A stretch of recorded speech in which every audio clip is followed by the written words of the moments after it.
ladies and gentlemen, and welcome to Teamfight Talkshow. I am your host, DoA. With me, as always, is Frodan, and today we have a very special episode. I mean, all of our episodes. I feel like I say it all the time, but today's an extra special episode because we have two of the live balance team for TFT from Riot Games on the show with us, Statikk and Kent. How you guys doing? Kent, how's it going? Hey, really excited to be here. Awesome. Statikk, are you hyped as well?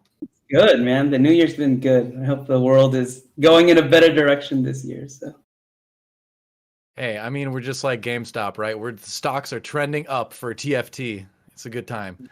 Well, for now anyway. Frodan, how you doing? Pretty good, man. Pretty good. Yesterday I got to cast some Valorant for the first time, and that was really Nice. exciting, and I enjoyed it. And now I get to, come back and do some TFT. And today I grinded TFT all day, and I've been really enjoying set 4.5, especially after the B patch. And I'm really excited to, kind of introduce these developers, to the greater TFT community, because I think, we have Mort, who's been very front facing, and some other people have been stepping up. And, as Mort has said many times on his stream and on different platforms, there's many important cogs to the TFT machine. So we have two really valuable ones in Kent and Statikk today, and I'm really excited to talk to them. Yeah, that's right. A game is not developed by only one person. It takes a much larger team than I think a lot of people would expect a lot of the time. So let's get some introductions going here, because we were talking about this a little bit before the show began, is that you guys haven't had a chance to be out in front of the community as often yet. So we'll start with you, Statikk. Why don't you just tell us a little bit about yourself? Like, how long have you been at Riot? How did you come to be working on TFT? What exactly is your job there? Let's just hear the basics. yeah, I know everyone thinks I'm like 2 years old just based on how I look like, but actually I'm one of the oldest Rioters, period, left at the company. So I joined about a decade ago, actually. So League was just a baby, just a baby, and I helped raise that baby into a Titan. So yeah, it's been a long road. I think I worked on League for like 7 years. I did live balance. I led the live balance team. I did a lot of. I led the champion update team for a while, and then I moved over to the R&D for a couple of years. And then after that stint, I came back, and then I was on TFT. So I've been on TFT for like a year and a half, maybe two. I don't know, it's been really fast, but also been really really hard at the same time. So yeah, that's about it. All right, fast and hard. It sounds like Cobra Kai over there a little bit. Does the item Statikk Shiv have anything to do with your ID, Statikk?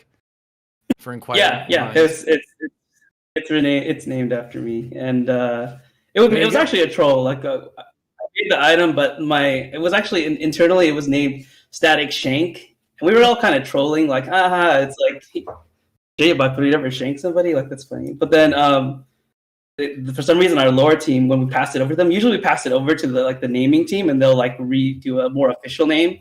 And they were like, no, it's fine, just change Shank to Shiv. And we were like, okay. So then Shiv sounds nicer. Like if any stabbing implement can sound friendlier in some way, like Shiv sounds nicer than Shank at the end of the day. Agree.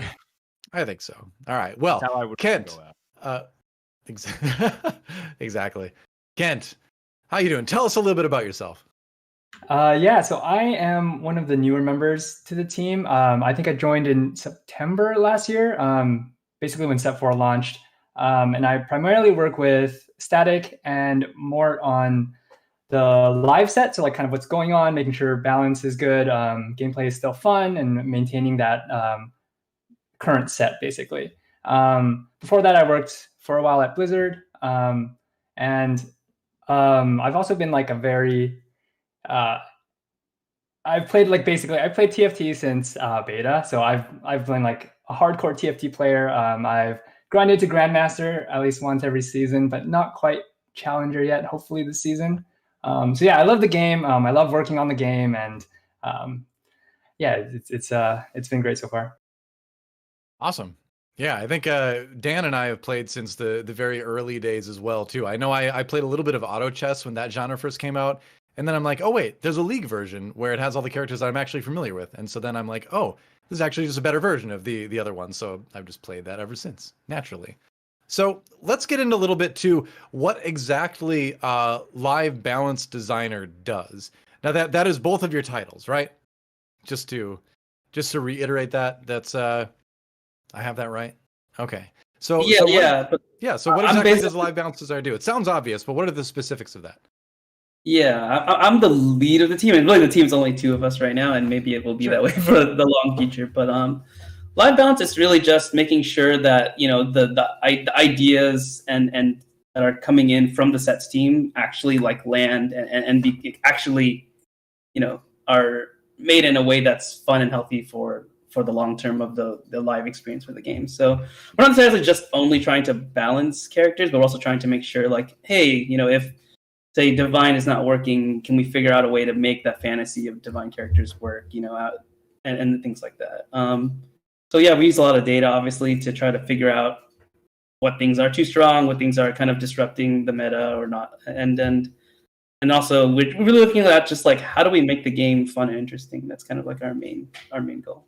Okay, so it's not just tweaking the numbers, it's also making sure that the sort of fantasies of the traits land well. It feels like you're doing what the trait tells you you're doing, huh? How much are you sourcing from the community, whether it's popular opinions on social media or forums like subreddits, or even just watching some popular streamers, right? We have people who talk about balance very freely whenever they stream a game, and whether they have to succeed or fail. So how much do you source from that, and how much does that factor into some of the decisions that you make? Yes, we primarily use data to like spark the discussions, but outside of like data, outside of work, we also spend a lot of our time playing TFT. And I know, like personally, if I'm playing TFT and not working, I'm also watching, reading Twitter, Reddit, watching Twitch or YouTube.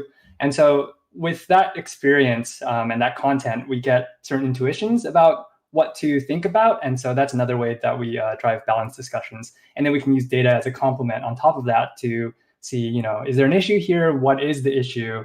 And make a decision around that, basically. So I think also because the way Mort kind of like, set himself up within the community, like we have a very strong line of communication. And so Mort will often pass information back and forth. And we're also in Discords that talk a lot with high-level players that talk a lot about what they're feeling the experience is like right now. And we read all that stuff. Even if we don't reply, we're constantly reading it. Sometimes I like flip it open at like 2 a.m. before I sleep. And I'm like, dang it, I knew this was going to be an issue. And then we'll like come out the next day. So. Sometimes I wake up and it's like, 250 new messages in the general chat. And I'm like, okay, well, there goes my next 25 minutes. And I'm just like scrolling. So what's the best way for the average TFT player to complain about the state of the game to you guys? Is it like, where do you mainly go to read the general community fervor of, what's current issues going on in TFT? Honestly, like I said, if you can get to Mort, you can get to us. That's pretty much the main way I think it's gonna work. But frontline, Mort, backline, Statikk, and Kent. I get it. Okay, cool. Obviously, like the biggest, like the shield. We also on Reddit. We read the big Reddit threads and stuff like that too. Obviously, so if there's a strong wave you can create, I'm sure we will catch it. So Mort's like the tank for the TFT developer game board, and you guys are like the DPS, or would you say you're more of like the support roles? What would you say there? Where do you fit on the TFT game board at Riot? I hide behind his beard, dude. That's what happens. His beard tanks, and then we do all the rest of everything. It is formidable. Statikk and Kent are like, the keepers. They're kind of right next to each other, powering each other up, and they're kind of like a Zion Rakan. And then you have people only ever have 2 on their board. I get it. Yeah, big tree beard. And Mort has ZZ Rot portal equipped, so he just kind of tracks every one of these assassins jump into the back line trying to get to Statikk and Kent. They can't touch him because Mort denies them. His little portal minion is like his YouTube channel, where if like his stream isn't up, like the YouTube distracts people from everyone else. I get it. Yeah. So what is one thing that you wish players knew / understood about what it's like to balance TFT? Ooh. He knew with the hard questions. That's a tough one, man. Yeah, I think the hardest thing about balancing really is that everybody's experience of a game is really personal, right? Like you play at a skill level that is correct for you, and it's really different for everyone. You even said like, oh, like I'm only Diamond 2 or whatever, and it's like the difference between Diamond 2 and a Grandmaster is already such a big difference. And then you think about Diamond 2 to like Bronze or whatever other ratings you want to talk about. And so trying to figure out how we can make sure we're addressing everybody's concerns simultaneously is actually the hardest part, because I think everybody always understands what it's like to play the game from their eyes, but then playing it from a different experience, I think that's the hardest part. Being a designer, we really have to try to take into account all the types of play, all the types of goals we're trying to achieve, and that's really the trickiest part, I think. Makes sense. I think when it comes to balance too, it's just like anything that you change, it's there's a rippling effect where like it hits all the traits that it touches, or maybe it's not even connected in the trait web, but there's a unit that tends to be played with it. It'll affect the win rate of that champion. And so any kind of small tweak we make, we have to be very cautious of how that affects the broader game. We have to consider all the other rippling effects, basically. All right. So on that note, let's talk a little bit about 4.5 and kind of how it's been so far. So we've left 4 in the dust. War Week is long ago. Nobody remembers that. Let's talk a little bit about 4.5 now. So there was specifically a B patch that came out now, and we're gonna take a look at that right now. Obviously, a little bit of a nerf to Diana 3. Rakan got a pretty large nerf, but he was preventing people from attacking a lot. Zed got a little bit weaker. It's the nerfs you would kind of expect. So kind of, if you don't mind, take us through the process of looking at this. It sounds obvious. Oh, it's too strong, must nerf. But no, what's the actual process that you go through really for judging this in the game based on your data, based on the community response, making the decision, deciding on the numbers, and shipping it? Like it's a big thing, I know, but like what's the Cliff Notes version of that process like? Yeah, I think at the beginning of especially like any random patch, we'll get so much different perspectives on what's happening. At the first day or two, it's just like chaos. Like everything you hear, it's just like this thing's broken and this isn't, and it's half of them tend to end up being wrong and half of them end up being right. So usually I think after the first weekend we start to get a better picture of what's actually going on, and we'll get back on the Monday of, and we've all basically played some games over the weekend or whatnot, and then we'll basically get a data pull and then look at like if anything looks weird in the data that might really be backing up any of these theories that we're hearing or that we're feeling and experiencing. And then usually at that point, we have to decide whether we actually want to do what we call here is like a V patch or a micro patch, because those are pretty costly to do just because it takes a decent amount of time away from doing other types of work. So we kind of just have to gauge, is this worth doing? Because essentially the way I like to think about it is, if we left the game for another week like this, would we be doing our players a disservice or not? Like, are they just going to stop having fun? Is TFT actually living up to the TFT experience if we don't step in? And that's kind of where we have to draw the razor. And then once we go ahead, we do have to just figure out the change list, and then that's pretty much what you guys see right here. Okay. Kent, did you want to take a stab at that as well, or did Statik pretty much cover it? No, yeah, I think Statik pretty much covered it. As far as like the cost front, it's like not just like designers working on this, but there's like engineers who have to implement it, QA who has to check everything, and then there's just multiple steps in the process that takes up a lot of time. And so that's why we have to make the judgment of whether or not this is something we want to do. Okay, makes sense. I've been talking a lot. Frodan, go ahead. I'm dominating it right now. I felt like I feel like we're jumping a little bit into the deep end right here. There's a lot of people that kind of like listen or watch and kind of want to understand what's happening in the first week of the metagame. Largely, it's been gravitated around the power of Elderwood, heavily anchored by the key prepare you see that's been nerfed, Rakan and Xayah. What ended up happening was if you built an early Sunfire cape, Rakan would almost single-handedly get you to a really safe point where you could just start dominating. And that's not even accounting for the fact that you might hit a Chosen Rakan. If you say you pre-leveled to 4 and hit a 2-cost Chosen Rakan with Sunfire Cape, that was like a fast 9. It was pretty absurd with how stable it was, because Rakan, many people are framing as a miniature combination of Irelia, because you get to disarm, and Shen. and it gives you this ability to pretty much wipe, and then Sunfire Cape applies a bunch of debuff on the entire army. And then the other nerfs, like Diana and Zed, were just kind of like the top end of power spikes, and particularly even in combination with each other, right? There's Spirit Zed, now that Diana's a spirit and now no longer a Moonlight. There was this dynamic where it just kind of felt like it was too fast and didn't really give this impending it snowballed too fast, and this impending doom where when they hit Diana 3 or Zed 3, you were kind of dead. Aurelion Sol actually felt like it was in an okay-ish spot, despite the fact that it was really powerful. I felt like it had limitations, especially when you had target dummy. There's some really fun ways to manipulate the targeting, because Aurelion Sol would always target the farthest unit, and so target dummies or like Azir soldiers were really cool. But I think that's really understandable. I think it's funny that we rebuff Yone after just gradually nerfing him over time. And then now it's like, well, maybe Yone's not actually not that great in terms of his secondary effect with the shred. So this makes a lot of sense. And so far, my first impressions is that it's a brand new meta. Right now, it seems like there's two really big distinct styles that are trying to form on top of the standard play. Standard play is like, leveling at normal cadences and trying to play at level 8 and roll at 8 and get like, 3 stars or whatever. Fast 9 is back on the table again. People are trying to find ways to get to legendaries very safely. It's a really powerful comp. The other thing that's really interesting is that there's like a flex reroll strategy that's developing primarily in the Asian region. Korea is like rerolling any 1-star or 1-cost units like Nasus, Diana, Tristana, Nidalee. Return of the Candyland. That might be the most powerful one.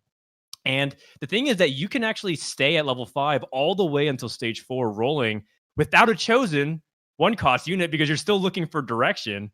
It's pretty fascinating to watch. So it's an ongoing developing like meta issue. So I'm curious to see where that goes, DoA, because that's going to be something that's interesting to see for this weekend's qualifier.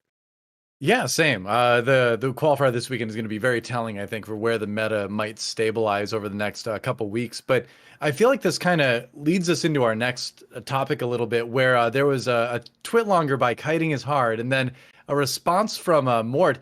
And I thought both sides were very well written out, honestly. I like reading what Kiting wrote. I think he put together his arguments pretty well. I liked Mort's reply a lot. And it seemed to me what it sort of came down to was what we touched on a little bit earlier, where TFT is a very sort of personal game in that you really get attached to the way you like to play it. And one of the nice things about TFT is that there is a very broad variety of ways to approach the game and still do well. And when your chosen approach is not doing as well, it feels bad. And so, where do you kind of place blame there? Did the two of you get a chance to read this? And if so, I'd love to hear your reactions to it. Yeah, no, I love reading this. Actually, it resonated really strongly with me, so much that I basically was the first one to like take it and put it inside of our own internal channels and be like, hey, we should read this, because I think for me personally, the biggest points that I felt like Kiting had a good point on was just like, right now I feel like traits are just so powerful. They're kind of just making everything really inflexible in a lot of ways. It's like, if you're playing Elderwood, you're playing Elderwood this way. If you're playing this character, you're playing with these traits. Like the multiplicativeness of how Slayer works with, Samira plus Sharpshooter, like all these things coming together just creates these kind of bombs.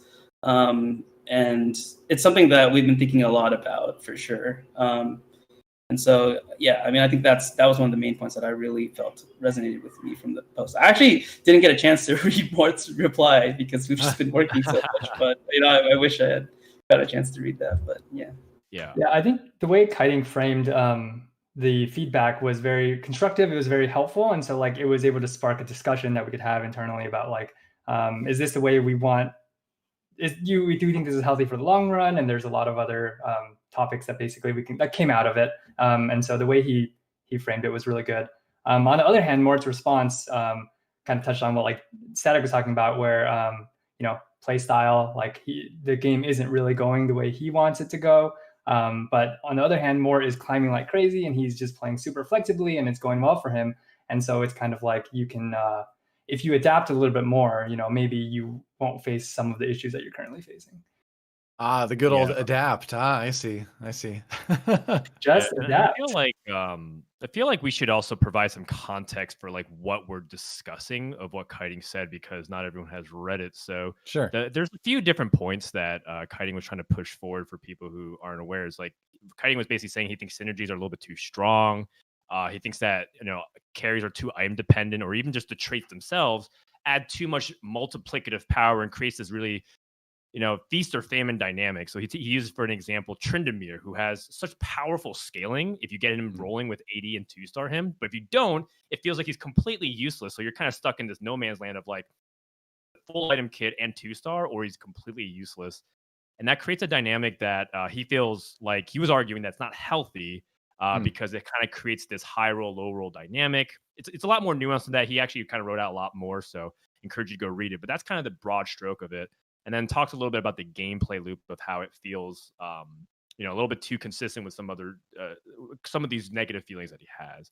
So it's really interesting that you guys are kind of like, echoing that. Moore's reply was really interesting too, because he just strongly disagreed with some of the stuff. He's like, you guys are complaining that synergies weren't relevant enough because we had Ari, and then Ari was in Vanguard Mystic. It didn't really matter if she was a mage double cast or as a spirit. So it's like, which one do you want? Left or right, A or B? Yeah. And I think that's a really interesting question. I want to, maybe toss it back to Statikk and Kent here. How do you really balance that kind of what day one they're complaining about one side and day two they're complaining about the other side? Like where do you draw that line? And how do you commit to a decision line like that? Yeah, it's funny because even, like with More and I disagree a lot too. So we were constantly always like, because I actually think, I honestly think like traits are too powerful right now. And there's some things I want to experiment with to see where I can go with that. But to talk about the question, it's funny because like right after the B patch released, I feel like I've gotten so much different feedback like, hey, reroll is OP now. And some people, but then like I watch streams, I'm like, wait, they're still going to 8 and rolling for their forecast. So it's really interesting to see that. And I think actually sometimes the sign of a good game state is actually when people are complaining about different things and not just all the same thing. I think the main when we get a lot of mixed signals like this, sometimes I like to just wait, honestly, just be patient and see what rises to the top and not necessarily be overreactive. Especially if there's not something like running the table. Obviously with like Rakan and Zaya, it was like, at least Rakan, it was so far off the mark that we needed to step in because it was clearly just like a big miss. But I think when, I'm looking after the B patch, at least for now, I don't see anything that's so severe that I would be like, we need to go figure out what to do right now.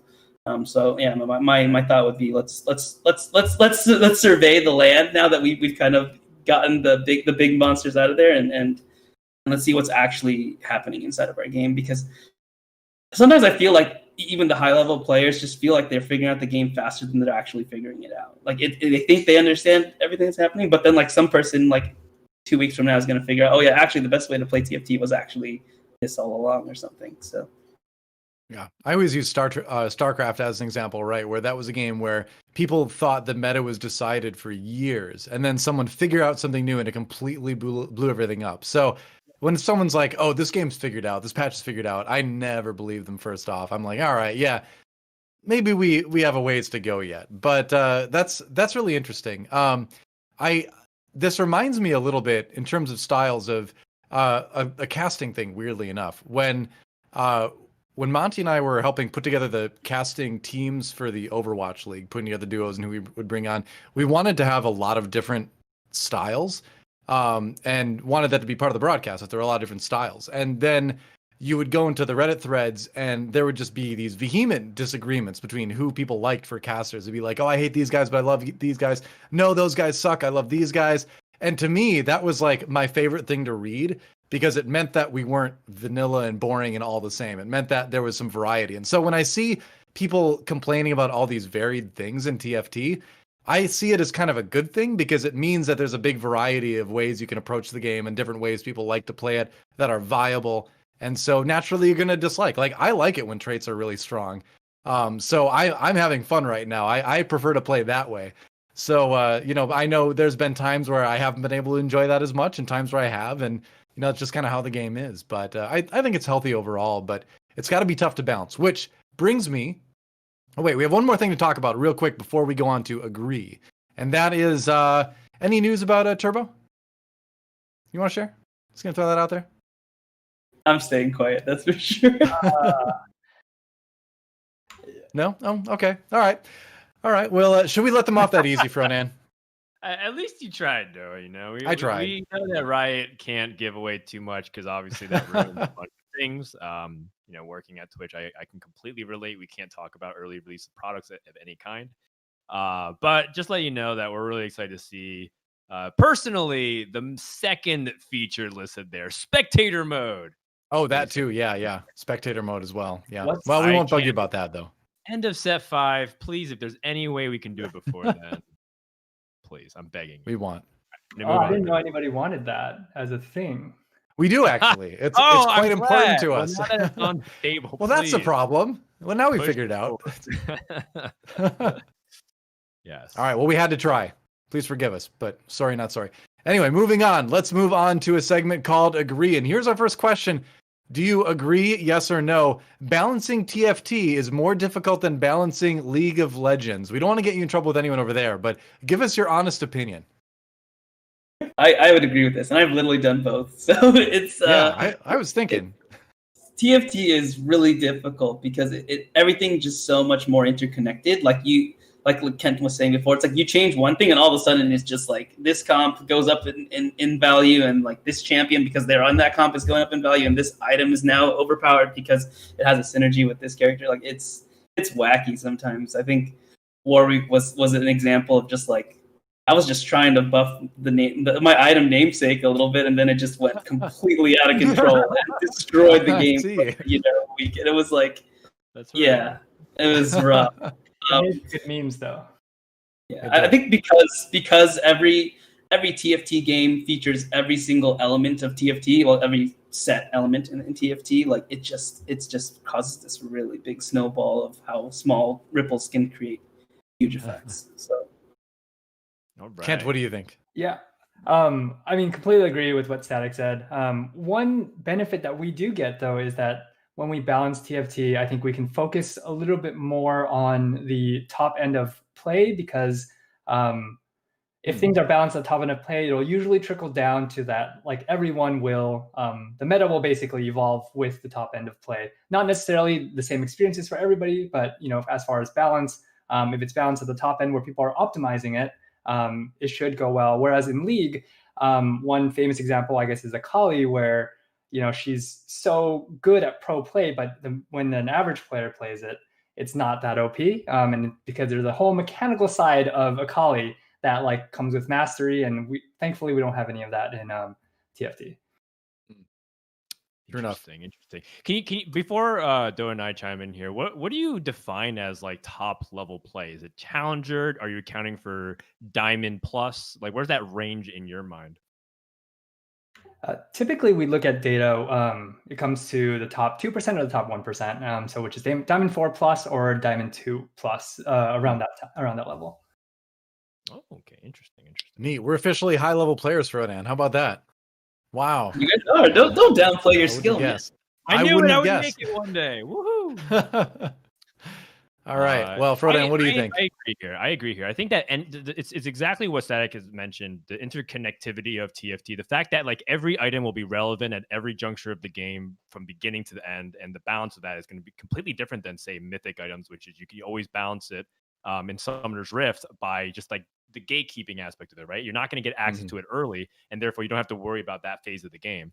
And so this kind of dynamic in TFT is like really, really challenging in particular. There are some things that are obviously gated, like you can't get 5 costs and like stage 1 or 2 or something like that. But there's still like a ton of different systems and levers to pull. And I had a chance to just, sometimes talk to Mort about some of the design's philosophy, and even just from some of the clues that he kind of drops in when we compare things like Hearthstone Battlegrounds to TFT, like it is just very, very, it gets me dizzy a little bit just thinking about like all the different levers that have to get turned in order to fix things. And so I agree here. I think that TFT is probably much harder than League of Legends, at least on the surface level. I don't know. I don't have the experience compared to Statikk. I agree with everything that everyone said. Basically, I think ultimately the end thing where everything is in every game every time, makes it tougher. So, yep, I don't need to really add to that. Everybody's already kind of said everything. I think that applies to this. So let's move on to question number 2. This is a good one. I'm excited about this one. TFT is patched too frequently. Agree? Kent, we'll go with you first this time. I feel like me and Static will have different opinions on this, but I think that I like TFT being patched very frequently. I think that, the game usually evolves throughout a set to a very strong state of balance especially towards the end of the set. And if we patch more often, we can get there. As far as like the logistics behind that and how realistic we can actually patch more or like keep up like a weekly patch, if we B patch, it's not very realistic because of a lot of limitations. But I disagree with it that it's being patched too frequently. Okay. All right, Static. Agree? He knows me too well. I wish we didn't do as many B patches that we had to, and some of that is like, yes, I wish we had more ability to predict how our patches would play out. Like, it's just really difficult right now. Our team's not that big compared to, say, like League or compared to other games. Our team's actually quite small.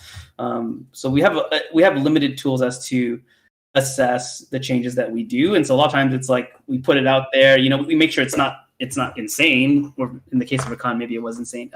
It's kind of not insane, and then we hope that we can suss it out when it's on the live server and see if it's actually doing exactly what we wanted it to do. So I think the reality is we do need to, because of these limitations, patch it more than I would like. But I'm personally someone who wants us to move to a world where something's OP or something's underpowered, we kind of have the first thing players should think is like, hey, how can I make it work? Is there a way to counter what's going on right now? And I think right now it feels like we're constantly just like, oh, if something's powerful, like smack it with a thing, and that's what you guys should do. And that's why I would say I'd say it is too patched too frequently right now. But all right, cool. Frodan? I agree with this. I think that TFT is, because it's patched so frequently, it's a necessary evil. The meta doesn't really get a chance to breathe a lot of times. And that could be because of extreme situations like War Week, where you get, the overwhelming popular sentiment, regardless of whether or not that balance is true or not, that people are going to play this, and it ruins the game experience. But at the same time, in strategy games, you really have to give people time and opportunity in order to find ways to beat the metagame. That's often the most rewarding and satisfying moments, is when you can find edge cases and debate it constantly with your friends. And I love the fact that TFT, has the answer. The answer to almost every question is it depends. And I think that, that's part of the beauty of the entire genre.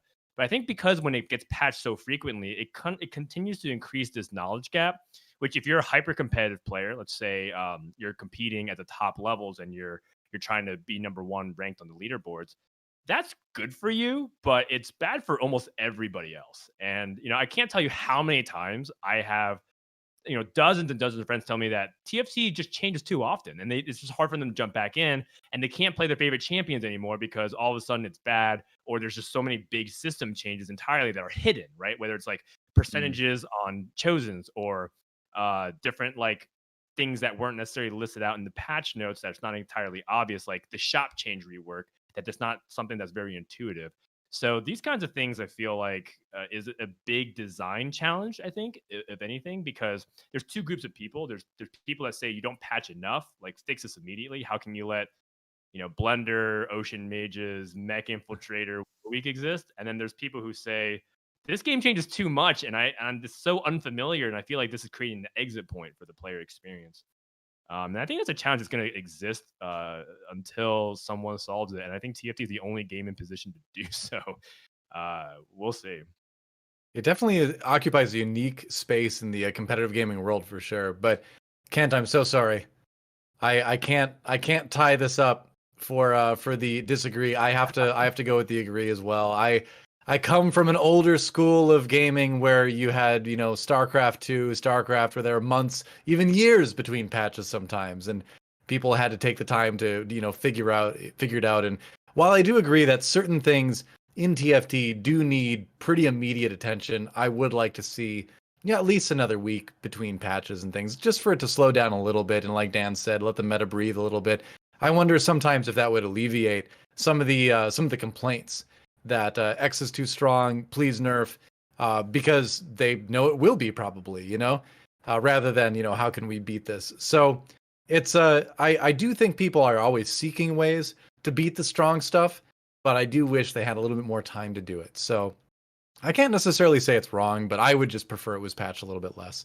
So that's so sorry for ganging up on you, Kent. That's just how this one's going. I apologize. Let's go to our third question here. It's going to be if Riot hired Delicious Milk as a balance designer, TFT will flourish and achieve new heights never before seen. Statikk, agree? I have not interviewed Delicious Milk, therefore this my answer is questionable. Okay, so take that for as an initial. Okay. Sure. Some insurance there. All right. I'm going to have to go with probably not. I'm probably have to go with probably no. And for this reason, it honestly, oftentimes, good players of the game are not necessarily the best people to help balance or design the game, because it requires a really different mindset and perspective. And maybe, Delicious Bill came onto our team, he could learn all these things and grow in that way. But I think in my experience trying to find extremely high level competitive players, or like good players of a game that can also think in the way we need them to think as designers, it's pretty rare. So yeah. All right. I'm gonna have to agree with Statikk there, and put a disagree on this. I'm already thinking about like the Slack messages to waking up. Like let's say after a day, Milk starts playing all night, and then he wakes up, he like spams the Slack with like, this is broken. But I think you're imagining it. Okay. As far as like, I think the players are very good. Good players are very good at identifying problems, like something is wrong with this unit or this gameplay pattern, something like that. But not necessarily the best at figuring out, getting to the core of the problem and figuring out a viable solution to that. And so, I mean, who knows? Maybe Milk, like Statikk said, if he joins the team, he can learn all those things. But as it currently stands, all right, Frodan, can Delicious Milk save TFT? I sense the anxiety of them imagining a world where they have to go into the office. I guess they don't have to go into the office right now because everyone's working from home. But that's true. Just to listen to Milk talk and rant about the state of the metagame in their team all hands, and just everyone just shaking their head at the same time. I'm going to go ahead and take an unpopular opinion on this panel and say agree. Because if there's anything that I've learned about Milk is that he will grind to be number one if he's motivated to do so. And there's almost nothing that he's more motivated than to try and right the wrongs of Riot, so to speak. And so if he joins the team, I'm pretty sure that the reformed campaign of Delicious Milk will begin, and he will rise up to one day, in the biggest form of irony, become what Mortdog has achieved and will receive all of the flame, all of the entire clapback from the community. He will willingly take all the criticism on behalf, because then Mort can finally retire and ride off into the sunset happily. So I imagine a world one day where if Riot did choose to hire Milk, then TFT would indeed flourish and achieve new heights never before seen. All right. Well, let's see. This question might be kind of like, do you want to make Delicious Milk mad? Agree, disagree. But I kind of think of it this way: if Mortdog is Goku, then Delicious Milk is Vegeta. They're both Saiyans, right? They both come from the same competitive gaming place, deep down, deep in their hearts. They have a lot of disagreements. Could Vegeta come and work on Goku's farm and like raise crops the way Goku could? I don't know. Probably not. It'd be tough. But can Goku and Vegeta get along sometimes and team up to beat, like Boo or something like that? Yeah, it's possible. So, I feel like just as Vegeta reformed from a villain into kind of an anti-hero / hero, I think Delicious Milk could become the anti-hero of TFT as well. So I'm going to go ahead and agree with this, but in a very much like they're going to need to like spirit bomb each other first and like resolve their differences, and then maybe that'll work, I think in a Dragon Ball Z sense, maybe in like a couple seasons it could work, you know? We'll see. I try to follow your analogy. I'm not sure about the spirit bomb each other, but you know, I get where you're going with DoA. And in the end, this is more of a fun question. It all makes sense, trust me. Well, the general question was, you know, how does the balance designers feel about the concept of a pro player perhaps joining their team and you know, giving their input, since it seems like a lot of them love to give their input very freely without any consultation fees. Well, there you go. Yeah. Agreed. Just watch out for slash tires in the Riot parking lot. That's all, you know, nothing to worry about there. Well, let's move on. We have a fun segment coming up that I'm hyped about. That was Agree, by the way. But I understand that for once the developers have brought questions for us, Frodan. There's a developer trivia quiz. We've had Mort on the show, and Mort gave us trivia questions, but some of them were like difficult and obscure. It's like, which champion has you know, the highest win rate at stage 3, and it's like I don't know, but like he gave us multiple choice stuff, so it was pretty interesting. But I'm really excited to see what you have for us today, Statikk and Kent. Let's see what we got. Yeah, let's hear it. So this is actually some questions that I brought, and this honestly, there's almost no way for answer from you guys to know which one it is unless you have like a 5 brain and you can just read my mind. But which of the following was not a scrap champion for set 4.5? You can look at these 4 champions, and maybe you can start doing some logic and see if you can figure out. You can think about their skins or something. All right. Well, Alistar could be a brawler, obviously. He could theoretically be Elderwood. Does he have an Elderwood skin? I don't know. Ryze, Mage, Varus, Sharpshooter, obviously. I'm gonna go with Camille on this one. That's my answer. So 3 out of the 4 were scrapped, but one of them was not, is what I'm understanding the question. One of them was not even in contention to be in 4.5. Is that correct? Okay. Yeah. One of them was never Camille. a playable champion, but all the 3 of them were. Camille was never in the mix. That's my guess. Okay. I was going to go on a limb and just say Ryze, just because I don't know why. We haven't seen Ryze actually in League TFT quite yet, so we'll see. We haven't. Wow, you're right. Wow, one of the few. It's so funny you guys say that. He would be like maybe. We've seen him so many times internally. So. Yeah. Okay. I'm gonna go with C Ryze. Final answer. All right. What is it? But the answer is actually Varus. Yeah, Varus was not one of the champions. And actually, we have a slide showing you the actual original pitches of the characters, the other 3 characters. Oh wow! Okay. Sick. Yeah, so you're right on Alistar. Look, he's a brawler. Look at that DoA mind breed. He's doing his headbutt. It was funny. He was in playtest. We just like knocked him back. He didn't do much. He actually wasn't in playtest for very long because he basically added an early Fortune unit, and it ended up making Fortune really hard to deal with. Like we would have to basically go in and refactor almost everything with Fortune. So we ended up Fortune brawlers. Wow. Yeah.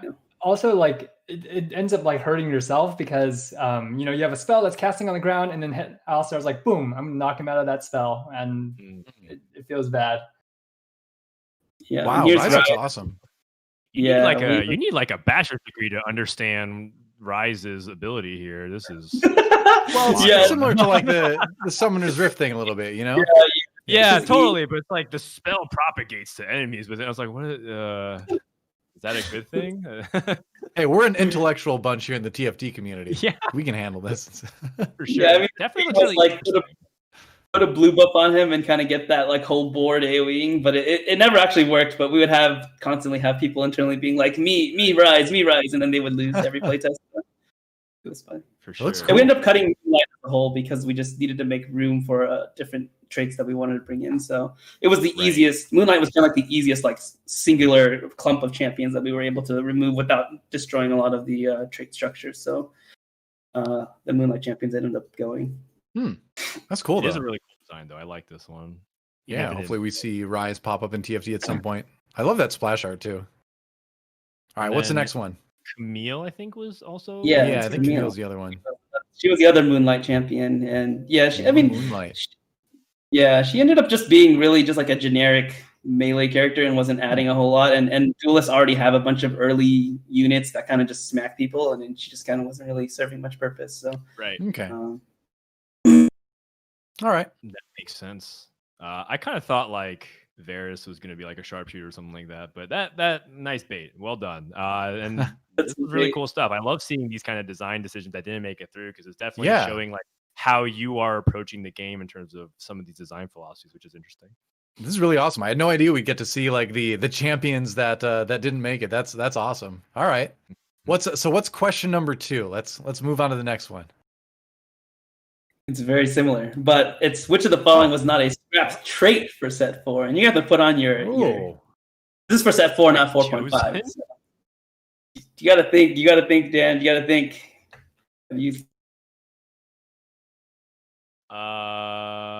Which was not a scrap. I mean, I would imagine you wouldn't have one called Chosen if there was a Chosen mechanic already.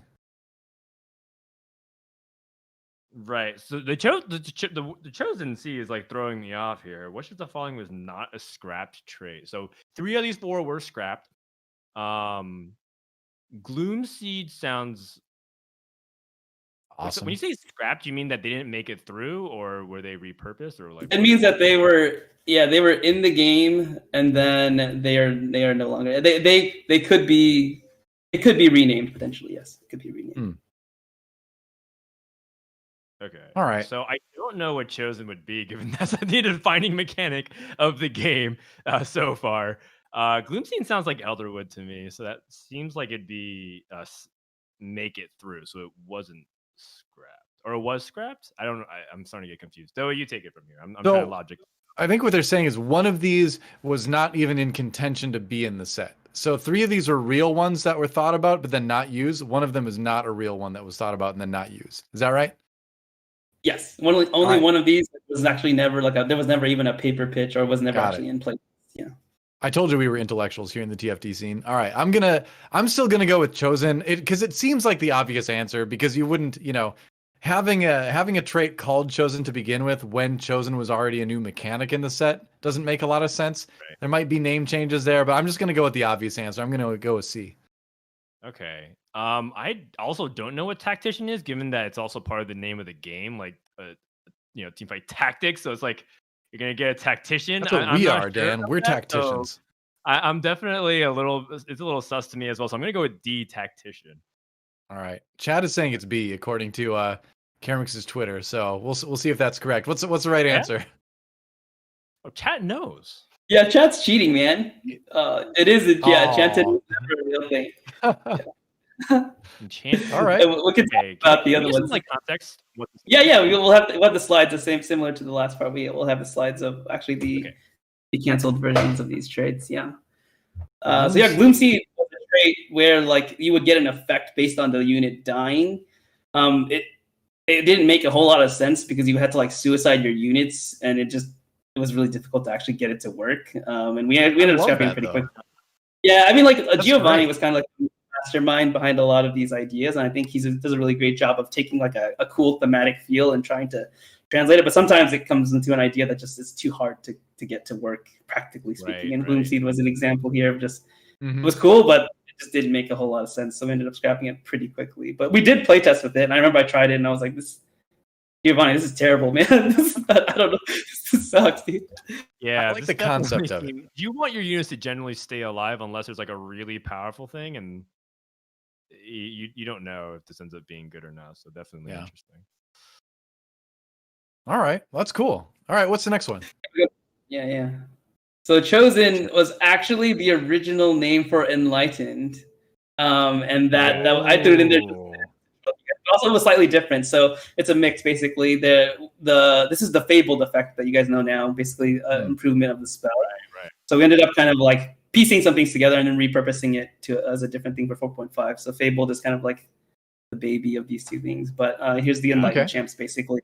And yeah, the Chosen mechanic was actually not named Chosen until maybe like a month or a couple of weeks before we released set 4. It was internally we called it Commander, because we were heavily influenced by other strategic game types. So we called it Commander. Yeah, and then that's the thing that we renamed at the last second. Once Chosen was freed up, we were like, oh, this makes a lot more sense, and then that kind of did a whole little merry-go-round there. Interesting.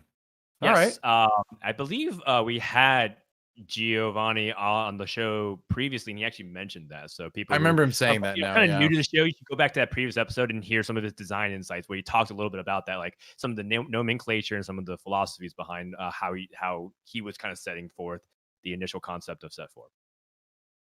All right, let's see the last one then. Random story, Chosen Irelia actually was so broken she would like reflect incoming damage. You put a gunblade on her and she would just literally like solo the entire enemy team. It was awful. This is a tactician. Yeah, it was actually really cool, and we cut it for a very specific reason. It was a super cool trait. It basically similar to kind of the like hexes from Set 2 a little bit. Yeah. Basically, once you put these characters on the board, a hex would appear that was like a special hex, and you kind of like played around it. It was the same hex for everyone's board, I believe. Assuming you were using a tactician. But we ended up cutting it because we were running into the problem that Kiting already kind of talked about in his Twitter, which was, hey, like characters are getting so multiplicative. You put them on this square where they gain stats, and then you put 3 items on them, then you put a Zeke's Herald next to that character, and then it's just all of a sudden like this character is just like wiping out the entire enemy team in the first 4 seconds of a fight. So we kind of call this like the 4th item problem, which is just like there's just so much stacking onto a one unit that you can do, and we ended up cutting it for that reason. But I think for the most part it was like pretty cool. It was pretty fun. So maybe one day we'll use this again. Maybe it'll be named Tactician. I don't know. I think Set 2 hexes were definitely a pretty sweet idea. I think that they have definitely introduced different play patterns every single game to game. For some reason, I think just like overall, most people felt like some of them weren't really that impactful, and the ones that were impactful were too impactful. So definitely a little bit, I guess, balance issues there. So overall, though, I think the concept is really sweet. Okay. Yeah, I think that's awesome. I love the idea of like certain hexes doing things on different game boards. So hopefully that concept comes back. I mean, arranging champions in certain ways has been a part of the game for a couple sets now, where it was Rebels, and now Keepers have sort of a similar mechanic where you need to put things in certain configurations to enable it. So I like the idea that certain hexes on the board might gain that too. So yeah, hopefully we'll see something like that in the future. But let's move on to the next question from Kent, I think. All right. So this, my 2 questions are more based on data, and hopefully you can use your experience and knowledge in the game where it's not just guessing. You can try to take a stab at this. Which item has the best win rate on stage 2-1? Huh. Okay. The Warmog, ZZ Rot, Sunfire, Zeke's Herald. These are all belt items. So it's implied that belt is really weak. Or good? Or good. Probably good, I would guess. No, it's funny because what I'm saying is that a lot of these kind of questions are misdirection. So it's like always feels like these are all belt items. Don't go with the obvious answer. Well, I mean, so my instinct says, I'm just joking about it. I think belt's actually totally fine in some cases, especially if you don't get like bow or something. But what ends up becoming interesting is that I think my eyes initially look at C and D because those are items that I feel good about slamming. But part of the reason why they feel good about slamming is because they scale into the late game. They're not necessarily just for stage 2-1. Some of these items might have only a good role at stage 2. And so I think it has to be something like Warmogs or ZZ Rot DoA. What do you think? To add some more context, basically, okay. This is the best item. Like this item has the strongest win rate at stage 2-1, so it will win that round for you. And it's the best, as in it's the number 1 item. Period across all items. I vote B, ZZ Rot Porter. You get a 4th champion at least if you're playing 3, and you get a 5th sometimes if you level to 4. So I'm going for that. I'm actually going to go Sunfire because it just does so much damage in those early rounds that I think it wins fights so quickly that that's probably going to be it. But anyway, that's my answer. I'm going to guess C. Which one is it?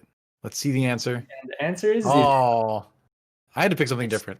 A numbers game, man. Yeah. Every champion basically sucks at 2-1 unless you 2-star it. And ZZ Rod Portal has to be like the freest thing because it's like the best champion on the battlefield at 2-1. Everything has like 900 health, man. And this thing just comes slamming in immediately. More HP is better versus more damage is better, but I guess in this case, more HP wins out. All right, interesting. I can't say I'm surprised, but I thought it'd probably be Sunfire. Yeah, all these items were pretty good for stage 2-1, but ZZ Rot just is ahead of Sunfire by a little bit. So I want to ask, what about Force of Nature? Is that not really factored into these kinds of things, or is that like is Fawn actually not that good on 2-1?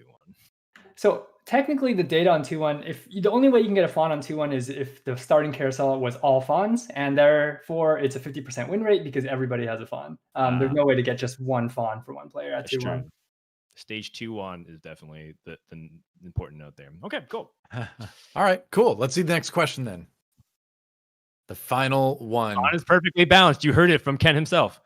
Yeah, two truths, one lie here. So two of them are, no, it's actually the other way. 2 lies, 1 truth. All right. Okay, so 2 of these are wrong, but 1 of them is correct. So are we supposed to identify the one correct one? Yes, identify the one that's correct. Okay. The 2 are lies, 1 is correct. All right. So A, 4 executioners gets first place more often than 8 duelists. Okay, that's A. B, at the end of the game, the most played trait other than one ninja is 2 vanguards. I'm reading it backwards just because it's easier for me to process that. And then C, 9 Dragon Soul, the stretch trait for Dragon Soul, wins stage 6 fights at the same rate as 9 Warlords. And by same rate, it's like within a 1% like win rate basically of that on that stage. Okay. Got it. So these are basically so A and C, the first and third ones are about stretch traits. And the second one is more about what do people splash the most often at the end of the game. Which is interesting. What do you think, Doa? The tough one. Because I can see that you do see a lot of like late Vanguards, especially now that we've got Ornn in there, who is a Vanguard and also a 5 cost. So Vanguard 2 does pop up a lot in late game comps. 4 Executioner is extremely strong, and I wouldn't be surprised if it gets first, just because it relies on both Kale and Xayah, who are just insane carries. But if someone does get to Duelist 8, they've usually got a lot of great stuff as well. So that's kind of tough to believe too. The Dragon Soul 9 wins stage 6 fights at the same rate as Warlord 9 is interesting because it could be a low percentage. It could be that they're both underperforming as well in stage 6, which based on my experience... I'm here to tell you some good news, man. If you're a Warlord fan, 9 Warlords is sick. So basically, you're telling me that 9 Dragon Soul is really good. If that's true. What I'm saying. Is that this? If this is a lie, it might not mean that they're both the same, actually. It could be that Warlord 9 is great and Dragon Soul 9 is not great. It could be a lie. So that one might be it. So I'm gonna go with as the truth. Do you have yours picked out yet, Frodan? I'm just gonna walk it through my thought process. So go for it. 4 Executioner gets first more often than 8 Duelists. I don't think that's true. I think 8 Duelists is actually really powerful, and I think 4 Executioners is entirely unnecessary. If you actually look at the kind of how a lot of the breakpoints work in battle, 3 Executioners often do just as effective as 4. It's just like nice to get those crits a lot earlier, but I mean at the same time, those crits are sometimes overkilling, so you just really need to close it out at that point, and they usually have the similar inflections. So I think that one's a lie. At the end of the game, the most played trait other than Ninja 1 is Vanguard 2, which kind of makes sense. Vanguard spats are something that you can pick up very often. You mentioned Ornn, but Ornn's not necessarily always in the end of the comp because you get the item, then you sell him, and you play other stuff. But then Sejuani and Aatrox are really popular, so this actually could be true. And then Dragon Soul, I've never even played a 9 Dragon Soul game, so I'm not really sure. I'm just gonna say that's a lie, and so I'm gonna go with B as the truth. Final answer. All right. I was waiting for some fire trucks to go by. Hold on. All right, they're mostly gone now, and it's not my house that's on fire, so that's nice too. I'm gonna go with, at the end of the day, I do feel like I see a lot of Vanguard as a lot because you do see a lot of Sejuani in there. I don't think it's C. C just seems false to me. I agree that 8 Duelist does seem very strong. So for me, it's between A and B. So because I feel like 6 Duelist falls off, but 8 is like where you really, go insane with it. So I'm gonna go with B for the truth. Actually, I'm gonna pick B. All right, Okay. so both of you pick B, and the answer is A. Actually, Oh, so that was my gut reaction, but I thought too much about it. It's the old multiple choice thing. Always go with your first reaction. Don't overthink it. well, so the answer for B, the most flash trade is actually Mystic 2. And for C, Oh, that fun makes fact, sense. like Makes you're not sense. wrong that Warlord 9 is like super good, but surprisingly, Dragon Soul 9 actually does better than Warlord 9 in stage 6. Oh, Really? so it's the other way. Oh. It's actually better. What? Okay. Interesting. I would not have expected that. But then again, I don't know if I've ever even seen a 9 Dragon Soul game yet in any of my games. I have. Hmm. It didn't do well, but maybe they just didn't itemize correctly. But it was only one time, Oh. and so I just need to see more of it. This is really interesting though, and I guess it kind of makes sense too because 8 duelists is sometimes unnecessary, but like the reason why is because if you get 8 duelists, oftentimes you have a duelist spat and you slap that way onto like a zillion, and then zillion duelists is just like casting resurrects on everybody. So True. I'm just gonna go ahead and chalk it up and say if this is the truth, it's because people are misplaying 8 duelists. I'm just gonna put it out there. There you go. Duelist fan Frodan. All right. Well, that was awesome. Thanks for bringing those questions our way and for giving us kind of a peek behind the curtain with some of the stuff that didn't make it and we might see pop up again. That was very, very cool. We had some questions for you too, but we're basically out of time, so we're gonna have to skip those, unfortunately. Sorry, they were they weren't gonna be fun anyway. Don't worry about it. It was gonna be horrible. But let's move on to a little segment we like to call cursed images. I believe we've got a couple of them to look at today. We'll skip the TFT lore challenge, sadly. But let's move on to the images. This one's submitted by Lichen. Shiv with a shiv with a static shiv, static with a shiv, static shiv with a shiv, static with a shiv with a static shiv, static with a shiv with a shiv with a shiv, static with a shiv building static with a shiv building static shiv. Nailed it. Get a comment, Static?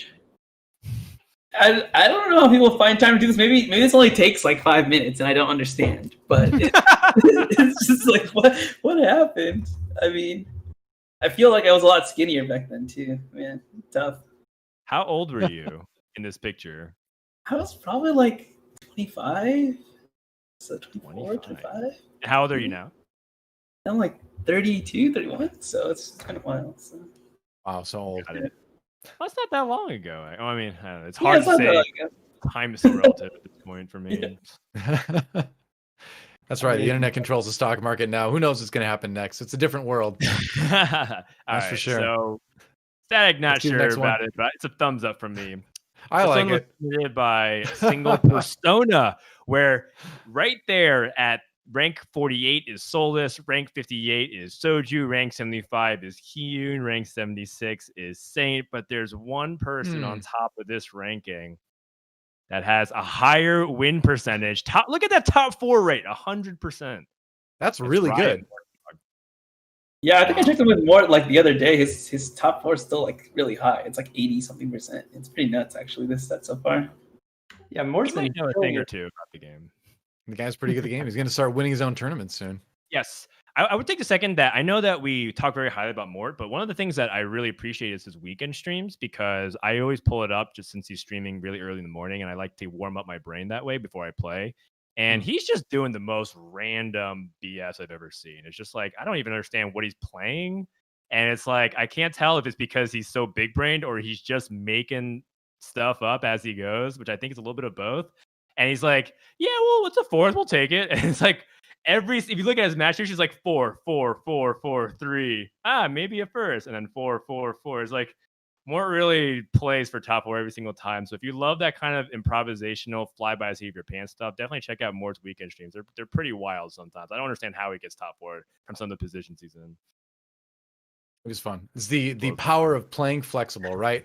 And so we've got a question from one of our viewers as well. Ricebox asks, Can you tell us the story of how you got into Riot? Let's start with you, Kent, on this one. Yeah, I think my story may be a little bit different than some of the other designers, because I come from a non-designer background. So I studied psychology in college, and then I went on to I worked in finance for many years while pursuing game design kind of on the side as like a hobby and learning about it and really committing to it. And at a certain point and just like spending a normal amount of times like trying to learn game design. But you know, Riot has been a place that I've always wanted to work at. And so I've always set like my goals on Riot, and I just spend a lot of time basically figuring out what are the steps I can take to get there. And then after work every day, I would spend time watching videos on game design. I would spend time practicing. I created like set 4 in like an Excel spreadsheet. And I realized how tough it is because you have to have the skins, you got to have the spell. Like there's just so much that goes into it. And so just kind of practicing in that way. And eventually I felt ready enough to apply, interview, and go through that process, that tough process. Awesome. That's cool. Wow. So really kind of self-taught in the end. That's great. There are many paths to the industry, that's for sure. Neat. All right. How about you, Statikk? Yeah, for me, it was pretty wild. I went to school at Berkeley, University of California. So UC Berkeley, and then I was kind of just playing random games like WoW, like Dota. I eventually switched on to League, and during the beta, I got really into it, and I had a lot of fun. And I actually ended up being a top 10 player during the beta, and they invited me out to a recruiting event. I forget which one it was, but recruiting event. And, like I used to play with like Hotshot GG, like the original CLG teams like Chowster, Hotshot GG, and I was playing with all of them at the time. And so they brought me out to a show match, and I played. And then at some point I was talking to Freak, I think during the night. He was like, "Hey, you should just like apply." I was like, "Oh, really? I could do that?" I was like, "All right, sweet." So I graduated that same in a couple of months later, and I ended up just applying, and then I got into Riot, and I was the first paid intern actually, so that was nice. Wow. Yeah. Sick. That's pretty sick. Clean fame. Yeah, come a long way since then. All right. Well, that is going to do it for the questions. We also have a giveaway winner to announce. Drum roll, imagine it in your heads. It is Single Persona. Congratulations for your image. The cursed/blessed image of Mort's success on the ladder will win you the giveaway. So congrats. That's awesome. And on that note, that does it for us here at Teamfight Talkshow. That's it for tonight. So before we go, let's get some closing thoughts from our wonderful guests, Statikk and Kent. Thanks so much for joining us. Statikk, parting thoughts. Oh, I had an awesome time. Yeah, I had an awesome time. If you guys ever want to invite us again and hear us rant about our frustrations about balancing the game and stuff like that, we'd be happy to come back. But yeah, I just love being able to interact with the community. And I think it got kind of hard on League when we got bigger. It just became this very difficult. How do we communicate to our players? But I feel like on TFT, it feels more grassroots again, and I really enjoy that. I just like talking with you guys and talking with the players and just being in the dirt with you guys playing the game. So. Yeah. I definitely feel that getting back to the grassroots fun, that's definitely been great for me too, to get back into it on the esports sense. Kent, any final thoughts and shout outs? Yeah, I mean, it was great being on this. I've never, been on a talk show, and it's so amazing to be able to just sit here and talk about games with other people who like the same game that I like, and it's been a great experience so far. And so, yeah, hope everyone is enjoying 4.5. I'm gonna hop off after this, get some dinner, and play all night. So. Yeah, thanks for having me. I like it a lot, it turns out. TFT is a great game. Thank you so much for joining us. And definitely tune in this weekend. This is for my final words. This weekend, DoA and I will be covering the Cloud9 North American Regionals. It'll be really fun to see who is going to play in it. In fact, I think we got the player list. I can just read off the names. I feel like it's probably out by now. Go for it. Yeah, we have Robin Songs, Socks, Soju, KCI, Solus, Kiyun, Grand Vice, GV8, Marcus, Non-Tom, Numano, who's been kind of crushing it through a lot of the GiantSlayer Fight Nights, Sphinx and Spencer and a bunch of other challengers that are going to be like kind of rising up, especially the ones that we've been kind of hyping up, like Nubao, Satsuka, and Bert. So it's going to be a really good time. A lot of the old guard with a lot of the new blood who challenges that. So I can't wait to talk with DoA about some games and just get back to high stakes TFT. Yeah, it's going to be awesome. It's been too long for sure. Well, thanks to our guests, Statikk and Kent, for joining us. Thanks to our great Teamfight Talk Show production staff behind the scenes that makes all of this happen. They do an amazing job, and we hope you appreciate their efforts as much as we do. Thanks to Riot for making a great game that we all love to talk about, and for you, the fans at home, for watching, sending us your questions, your cursed/blessed images, and for just being generally fun in chat. That's going to do it for us. We'll see you in a couple of weeks again. Yeah, watch the C9 TFT qualifiers this weekend. Lots of high-level TFT action going on. Until then, take care, stay safe, wear your mask. We'll see you next time.